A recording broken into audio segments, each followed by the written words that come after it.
On the southern front, in the silence of the Dnipro River, only the sound of the rushing current and the drone of aerial reconnaissance engines broke the silence. Behind the monitors, operators from Ukraine's 40th Coastal Defense Brigade watched for any suspicious movement on the water's surface. Soon, small shadows appeared. Russian speedboats carrying a group of enemy naval infantry attempting to stealthily cross the western bank of Kherson. Once the target was identified, the Ukrainian strike unit, with calm but swift action, launched a precision drone strike directly at the target. A loud explosion rocked the water's surface, striking directly between the boats carrying enemy personnel.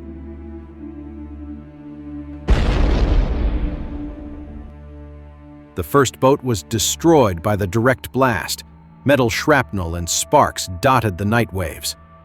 As the remaining boats attempted to maneuver to escape, the FPV drones struck mercilessly, destroying the entire group of Russian Marines in the water, none of which made it to shore.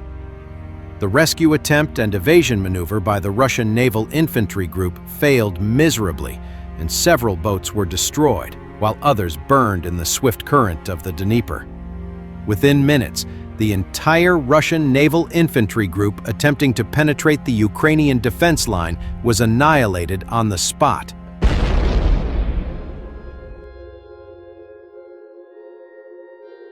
This operation was a clear demonstration of high combat readiness and capability. It was short-lived, but its results were undeniable. The Southern Defense Command reported that the swift and precise actions of the 40th Coastal Defense Brigade not only halted the infiltration, but also affirmed Ukrainian supremacy on the strategic Kherson River. No invader will cross the Dnipro without receiving a fitting response, read the brigade's official statement after the operation. This riverside victory symbolized the steadfastness and high preparedness of Ukrainian soldiers, those who guard the country's water borders with courage and deadly precision.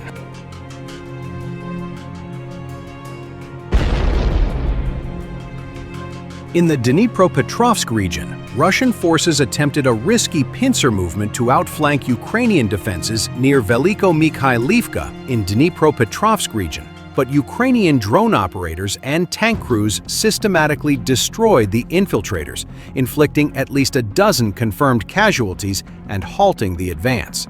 Here, the Russians are trying to establish a more stable presence on the border between the Donetsk and Dnipropetrovsk regions, but encounter heavy Ukrainian resistance and terrain obstacles. To bypass the problematic area, they launched a risky pincer movement on the flank, hoping to surprise the Ukrainian defenders.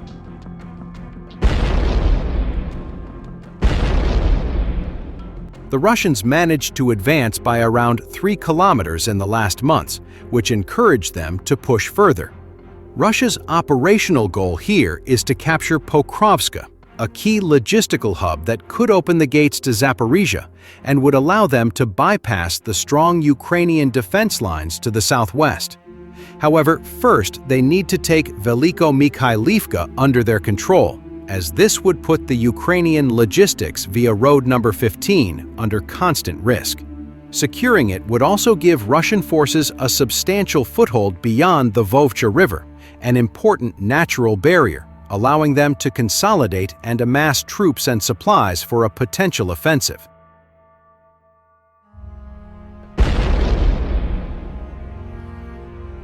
Additionally, such a breakthrough would create an additional pressure point for the Ukrainian command, further overstretching their already limited resources.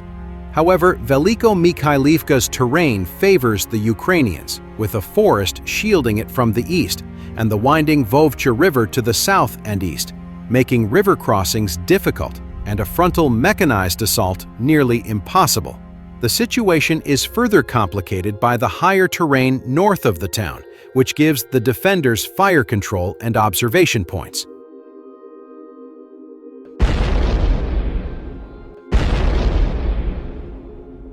Veliko Liefka and the high grounds behind serve as a shield, as they are followed by open fields, which are harder to defend and would benefit the Russians if they manage to break through. Because of the disadvantages of the terrain, the Russian command has come up with a plan to outflank the defense and avoid a costly frontal assault. They will try to semi-encircle Veliko by moving through Oleksiivka towards Kolomitsi, and then starve the well-protected town by exerting fire control over the logistics route to Pokrovska and by shelling Veliko itself.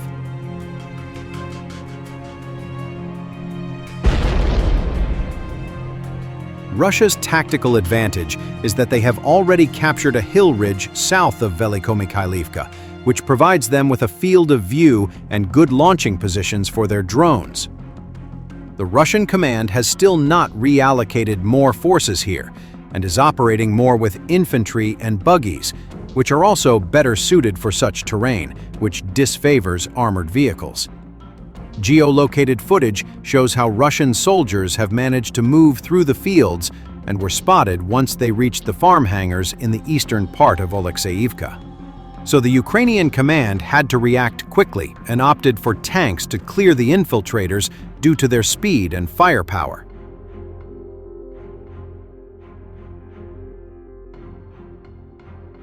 At the same time, Ukrainian dispatched 2 T-80BV tanks to annihilate the enemy, which engaged the hangars with direct fire, demolishing them before withdrawing safely. Another footage shows how Ukrainian drone operators systematically hunted down more infiltrators south of the same hangars, trying to penetrate through a slightly different vector. The Russians tried to shoot down the drones, but to no avail, with some being eliminated while others were taken as prisoners of war by the Ukrainian soldiers on the ground.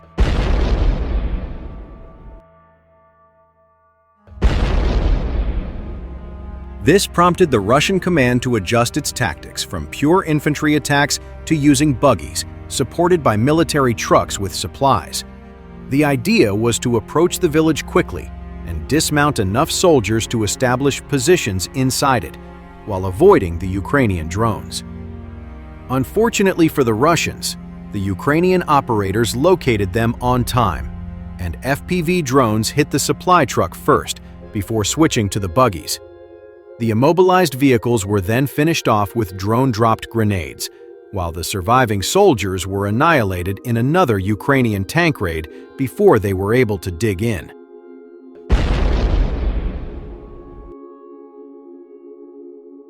As a result, the Russian outflanking attempts were halted, as the Ukrainians inflicted the enemy at least a dozen casualties, confirmed by footage from the outskirts of the village, littered with Russian corpses. Overall, the unfavorable terrain and the Ukrainian surveillance near Veliko forced the Russians to try a pincer maneuver. This was rebuffed by the Ukrainians with precision drone fire and the ability of tanks to clear small buildings with ease.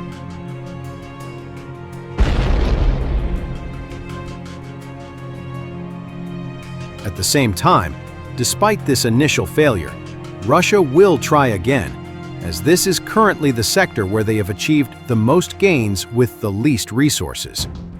However, even when more Russian forces are thrown in, the river and the Ukrainian defense behind it on the higher ground will be harder to overcome than the open field.